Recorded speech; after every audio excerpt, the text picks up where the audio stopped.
welcome! You will be next.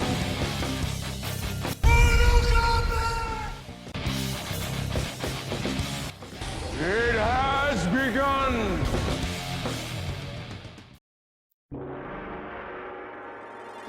If you're someone like me who was a child of the 90s, then you definitely remember the hype and craze that Mortal Kombat had generated at that time. It was the franchise that had kids running around yelling at the top of their lungs. Mortal Kombat! But for me, the thing that was even more meaningful than even the on top of the world video game franchise was the now cult classic Paul W.S. Anderson movie adaptation. The film for me has had a super interesting lifespan. It of course did really well upon its initial release, but has since kind of always been critically panned, and only really feels like it's had a resurgence maybe within the last decade. I think this resurgence can be attributed to what else? The internet. YouTube movie reviewers, people like AVGN, Nostalgia Critic, Chris Stuckman, and many others have definitely attributed to a renewed interest in the 1995 film. And I believe this renewed interest is super important, mainly because after looking back and kind of really analyzing the movie, unfortunately, it's a really dumb film.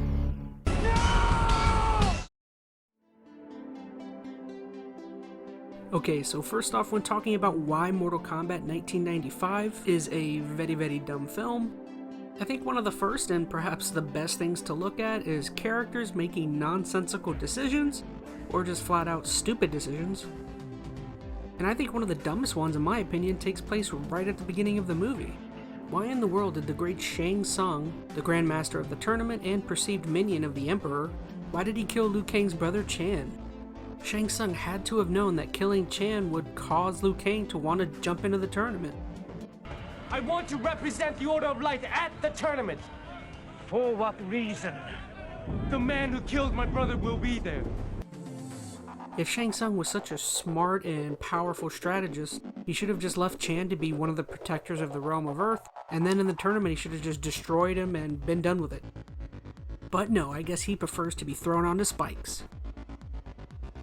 Dumb decision number 2, Sonya Blade just running up in the club and beating people upside the head with the butt of her shotgun, then straight up just killing this man. 1, who taught her that in the academy? And 2, why are these people still partying in the back? I need answers.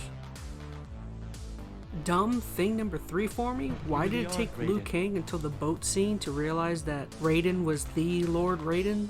Like the God of Thunder Lord Raiden?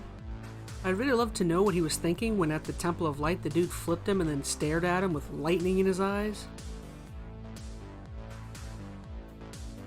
Dumb thing number 4, how exactly did Sonya get onto the boat at the docks when it was clearly pulling away at a decent speed?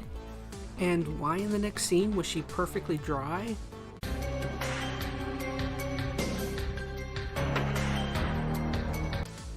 Dumb thing number 5, in the scene where Scorpion takes Johnny Cage into his weird shadow realm, how exactly did Johnny return back to Earth after defeating him?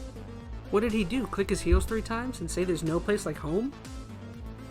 Also, where exactly was he keeping that signed autograph for Scorpion? You know what? Never mind, I don't want to know.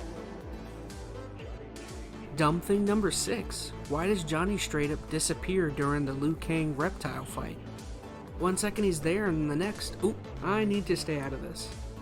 I almost wish during the fight it would have periodically panned over to Johnny just to see him picking his nose or practicing his ball punches. Now, other than the many numerous dumb issues with the movie, I'm also willing to admit that it does have some actual problems, and at this point has aspects that do feel kind of dated.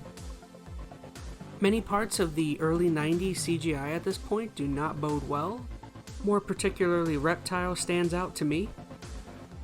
Also within the film, Kitana as a character as a whole is 100% totally pointless. The only 2 things in this movie she does is 1, have the iconic quote of her saying, "Liu, use the element which brings life." And 2, her using her super memorable stay where you are powers. Stay where you are! On top of all that, the Goro and Johnny Cage fight is pretty weak and lackluster.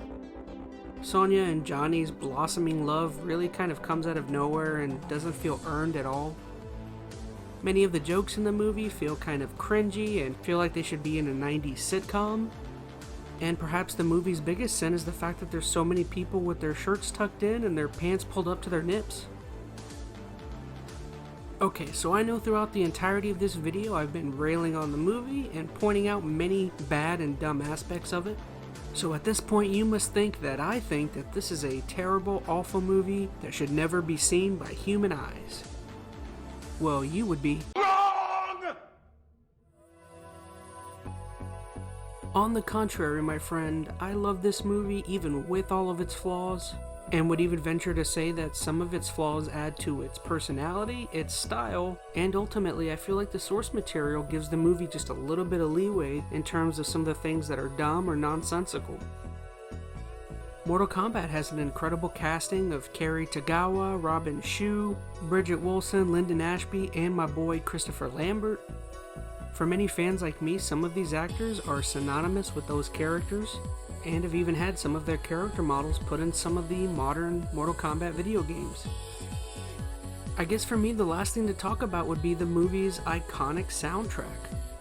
In my opinion, it literally has one of the best movie soundtracks ever, with bangers like Goro vs. Art, A Taste of Things to Come, Tracy Lords' Control, Halcyon on, and of course, where might Mortal Kombat be without Techno Syndrome? Okay, so as of the creation of this video, we are about 2 days out from the release of the new Mortal Kombat movie that will be on HBO Max. So I guess for me, the whole point of this video was just to kind of cover a movie that I absolutely love, and to talk about one that I'm very curious about and want to see what happens with it. What do you guys think of Mortal Kombat 1995? Do you like it? Do you love it? Did you hate it? And are you guys hyped at all for the new movie coming out? I'd love to hear back from you down below in the comments. As always, I just want to say thank you so much for watching, guys. I love you. Please be safe. And I cannot wait to deliver you guys another video on the next EnteR ChazmaN. See you guys.